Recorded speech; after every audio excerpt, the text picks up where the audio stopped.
नमस्कार दोस्तों, बाजार दर्शन में मैं नीतीश कुमार झा फिर से एक बार आपका स्वागत करता हूं। आज के वीडियो में हम लोग बात करेंगे कि क्या रिटेल ट्रेडर्स का एक्चुअली में कोई चांस है इंडिविजुअल मतलब इंस्टीट्यूशनल इन्वेस्टर्स के आगे। क्योंकि हम लोग सब जानते हैं कि इंस्टीट्यूशनल इन्वेस्टर्स ही मार्केट को चला रहे हैं, लेकिन क्या रिटेल ट्रेडर्स के पास कोई चांस है? एक बार आज इस सवाल को हम लोग डीपली अंडरस्टैंड करेंगे और इसका जवाब देखते हैं कि क्या निकल के आता है। सबसे पहले तो दोस्तों ये कहता है कि हाँ जी, रिटेल ट्रेडर्स का इंस्टीट्यूशनल इन्वेस्टर्स के अगेंस्ट compete करना मुश्किल होता है, लेकिन इम्पॉसिबल नहीं है दोस्तों।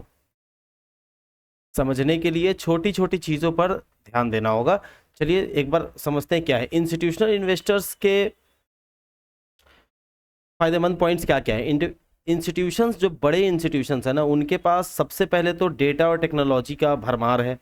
इनके पास सुपर कंप्यूटर्स हैं, एआई बेस्ड ट्रेडिंग स्ट्रेटजीज होती हैं जो मार्केट में मिली सेकेंड्स में एनालाइज कर लेती हैं। मतलब जब तक हम लोग सोचते हैं दोस्तों, जब तक रिटेल इन्वेस्टर्स, रिटेल ट्रेडर्स सोचते हैं, रिटेल ट्रेडर्स जब तक सोच रहे हैं, क्लिक करेंगे, बटन दबाएंगे, ट्रेड में नंबर्स टाइप करेंगे, इनके एल्गो, इनके एआई बेस्ड ट्रेडिंग स्ट्रैटेजी जितने एडवांस होते हैं दोस्तों कि ये मिली सेकेंड, मतलब सेकेंड भी पार नहीं हुआ है, उसके अंदर में ही ये ट्रेड बना भी लेते हैं और एग्जिट भी कर जाते हैं। दूसरा बेनिफिट जो इंस्टीट्यूशंस का है ना दोस्तों, वो है कि इनके पास ह्यूज कैपिटल होता है। बड़ा पैसा होने का मतलब है कि ये बड़े ट्रेड कर सकते हैं बिना मार्केट इम्पैक्ट क्रिएट किए। मतलब बड़ा ट्रेड होने का मतलब है कि ये बड़े ट्रेड कर सकते हैं बिना मार्केट इम्पैक्ट क्रिएट किए हुए। ठीक है, अब बड़ा कैपिटल है दोस्तों तो ये बड़ा ट्रेड्स तो इजीली बना सकते हैं ना। कभी इनको लॉस हो रहा है, कभी इनको प्रॉफिट हो रहा है, बट इनके पास कैपिटल इतना है कि ये मैनेज कर ले रहे हैं चीज़ों को।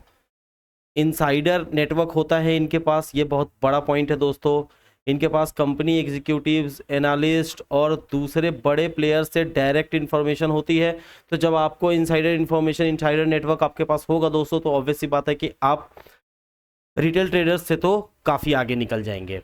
उसके बाद है दोस्तों एल्गो ट्रेडिंग। ये लोग ऑटोमेटेड ट्रेडिंग बोर्ड्स का यूज़ करते हैं जो ह्यूमन इमोशन से फ्री होता है। और वैसी बात है दोस्तों कि जिस तरीके से इंसान सोच करके ट्रेड बनाता है ना, उसी तरीके को अगर हम लोग कंप्यूटर को सिखा देंगे तो वो इंसान से बेटर ट्रेड्स बना पाएगा, क्योंकि वो इमोशन लेस हो जाता है। उसको पता है कि इन कंडीशंस पे बाई करना है और इन कंडीशंस पे सेल करना है। तो इसीलिए इंस्टीट्यूशंस को के पास जो एल्गो ट्रेडिंग का सॉफ्टवेयर होता है, जो वो लोग अपना एल्गो क्रिएट करते हैं, वो काफ़ी अच्छा काम करता है दोस्तों।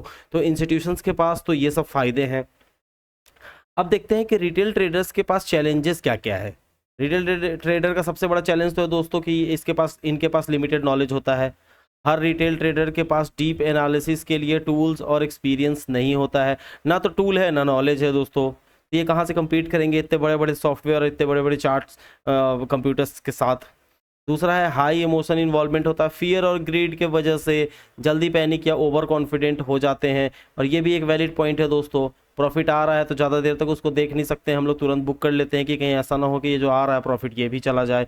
लॉस हो रहा है तो हम लोग होल्ड करके बैठे हुए रहते हैं कि हो सकता है एक रिवर्सल आएगा, एक करेक्शन आएगा और हम यहाँ से निकल जाएंगे, बट ये चीज़ हो नहीं पाता है कभी और बड़ा लॉस हो जाता है रिटेलर को दोस्तों। उसके बाद हम लोग देखेंगे कैपिटल कंस्ट्रेंट। कैपिटल कंस्ट्रेंट का मतलब क्या है? कम कैपिटल होने की वजह से मार्केट मैनिपुलेशंस का शिकार जल्दी हो जाते हैं। और वैसी बात है दोस्तों कि अगर आपके पास 1 लाख रुपया है और आप अगर 1 लाख से ट्रेड करते हो, अगर 10,000 का लॉस हो गया तो अगला बार आपको 90,000 से ही ट्रेड करना पड़ेगा दोस्तों, क्योंकि आपके पास अब 1 लाख रुपया बचा नहीं है। बट बड़े इंस्टीट्यूशंस के पास साथ ये प्रॉब्लम नहीं होता। अगर वो 1 लाख से ट्रेड कर रहे हैं, 1 करोड़ से अगर वो ट्रेड कर रहे हैं, उनका अगर 90 लाख भी हो जाता है तो अगला ट्रेड भी वो 1 करोड़ से ही लेते हैं, क्योंकि उनके पास कैपिटल का कोई इशू नहीं होता है दोस्तों। तो मोटा मोटी ये 3 जो है वो चैलेंजेस है दोस्तों रिटेलर्स के पास। अब देखो दोस्तों, रिटेल ट्रेडर्स के पास क्या एडवांटेज है। अब बात करते हैं हम लोग एडवांटेज क्या है इनके पास। स्पीड एंड फ्लेक्सिबिलिटी एक पहला पॉइंट है कि रिटेल ट्रेडर्स छोटी पोजीशंस ले सकते हैं जो बड़े प्लेयर्स के लिए पॉसिबल नहीं है। अब बात सही है दोस्तों, आपको 1,000 क्वांटिटी लेना है, 10,000 क्वांटिटी लेना है, ये सब बहुत छोटा क्वांटिटी माना जाता है दोस्तों। इसको आप इजीली ले सकते हैं, किसी को पता भी नहीं चलेगा आपने ट्रेड में एंट्री लिया। मतलब क्या है कि लिक्विडिटी आपके पास इतना है ना कि आप जब भी चाहें आप ट्रेड ले सकते हैं। आपका ट्रेड एग्जीक्यूट हो जाएगा, मार्केट प्राइस पे हो, लिमिट प्राइस पे हो, किसी भी प्राइस पे हो। बट बड़े प्लेयर्स के साथ ये नहीं हो पाता, क्योंकि उन्हें 10 लाख शेयर्स, 1 लाख शेयर्स ऐसे बेचने होते हैं। जब 1 लाख शेयर्स और 10 लाख शेयर्स आपको बेचने हैं तो 10 लाख खरीदने वाले भी होने चाहिए। तो मार्केट में जो है दोस्तों ये उनके लिए ईजी नहीं होता है, बट हमारे लिए ईजी है, हम कभी भी खरीद सकते हैं और कभी भी बेच सकते हैं। दूसरा पॉइंट अगर देखते हैं दोस्तों, तो वो कहता है इंडिपेंडेंट थिंकिंग।